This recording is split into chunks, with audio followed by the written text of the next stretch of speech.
What's up, everyone? I'm Paul Carrick Brunson, and you are watching The Modern Day Matchmaker. Today's episode is for the fellas, although ladies, we still want you to watch. Today, guys, I know you already know what to do, but watch this anyway.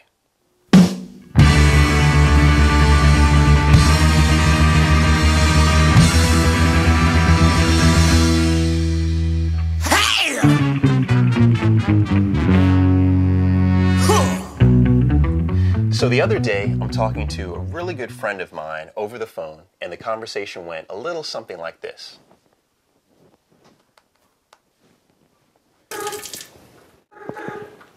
What's up? Hey, what's up, man? Hey, Big Paul, what's going on, man? I hear you're good. Hey, man, I'm better than good. I'm dating more women than Tiger Woods right now. But the problem is I can't get any of them to call me back. Well, you know I'm a matchmaker, right? I'm a dating coach. I can help you with that.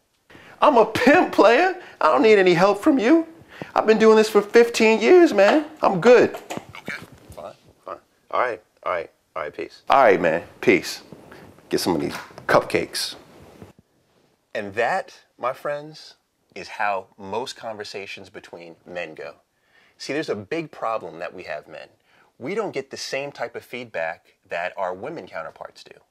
And the problem with this is that because we don't get this feedback, we have no idea what we're doing great or terrible on these dates. Some guys are prone to make the same mistake over and over and over again on their first date, and therefore never get to their second date.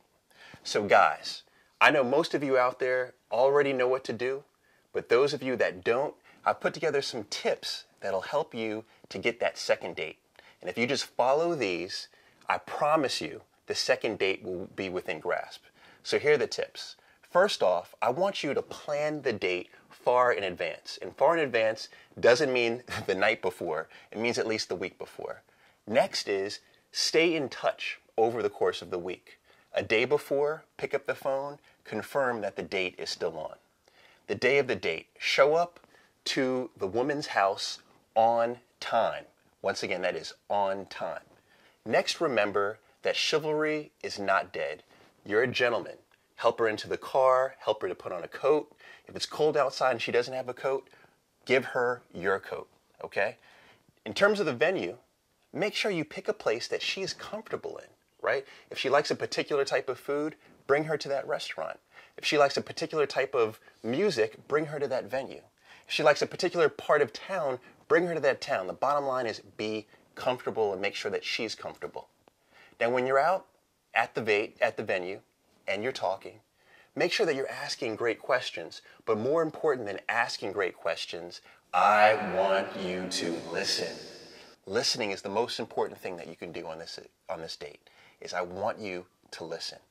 Now, that relationship with the waiter and the waitress, yeah, that should be a cool relationship. So what I mean there is respect the waiter, treat the waiter or the waitress with kindness, because remember, she's watching every move that you make. Now here's the big one. When the check hits the table, with no hesitation, I want you to grab that, okay? You're a gentleman, you should be paying for the first date. Make sure that you are exuding confidence throughout the date and that you're relationship focused, but you're not desperate. Right? So you're relationship focused, but not desperate.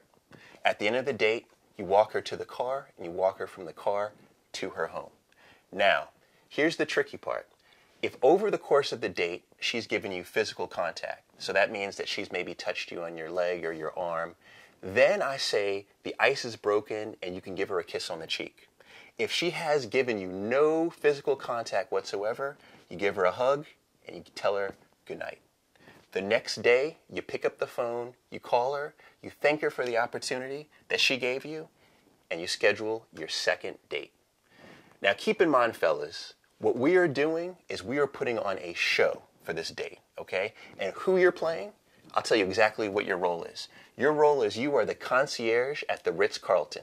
You are taking care of every detail to make sure that she has no issues, she's completely comfortable on this date.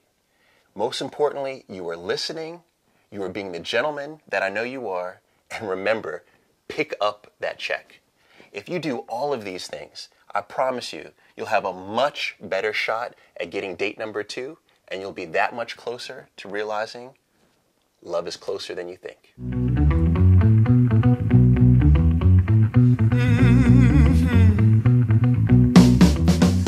I was gonna say I'm dating more women. More women. Yeah, and I was thinking Dionne Warwick for some reason. Okay. We're kicking snare into the air so you can catch the beat.